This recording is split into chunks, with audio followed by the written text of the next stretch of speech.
আসসালামু আলাইকুম রহমতুল্লাহ। আলহামদুলিল্লাহ রবিল আলমিন ওসলাত ওসালাম আলা রসুল্লাহ সাল্লাহ আলাইহি ওসাল্লাম। আলহামদুলিল্লাহ, আমরা নিত্য প্রয়োজনীয় জরুরীয় মাসাইল সম্পর্কে জানতেছিলাম। আমরা গত পর্বে গোসলের মাসাইল, গোসলের 3 ফরজ সম্পর্কে আমরা জেনেছি। 1 নম্বরে কুলি করা, 2 নম্বরে নাকে পানি দেওয়া, 3 নম্বরে সমস্ত শরীর ধৌত করা। এবার আমরা গোসলের আদব বা গোসলের তরিকা সম্পর্কে আমরা জানব ইনশাআল্লাহ। প্রথমত, গোসলের পূর্বে ইস্তেনজা করা উত্তম, সুন্নত।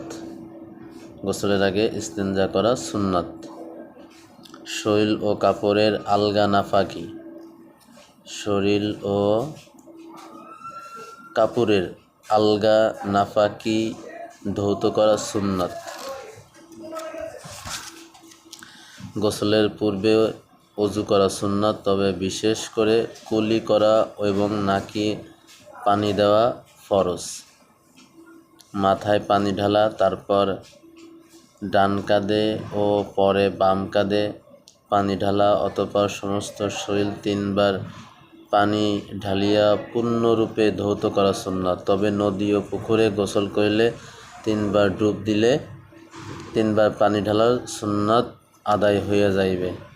মহিলাদের জন্য কানে নাকে অলঙ্কারাদি থাকিলে তার ছিদ্র ও আংটি, চুড়ি বা ইত্যাদি নাড়াচাড়া করিয়া পানি পৌঁছাইয়া দেওয়া।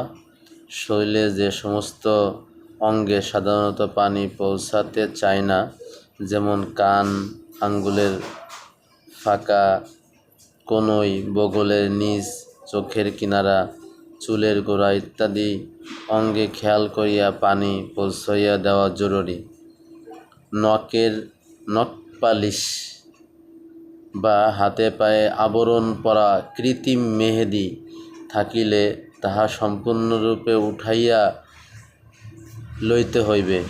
উঠানো ব্যতীত ওযু গোসল হইবে না।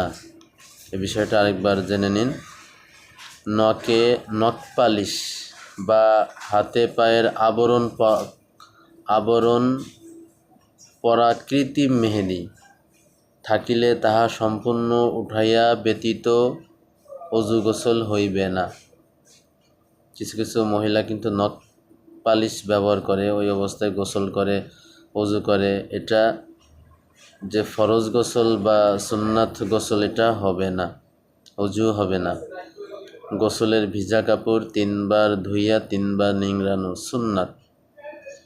ইনশাআল্লাহ এই গোসলের মাসাইল সম্পর্কে নিজে শিখুন, নিজের বাচ্চা পরিবারকে শেখান, অন্যকে শেখার জন্য শেয়ার করে দেন। সবাই ভালো থাকবেন।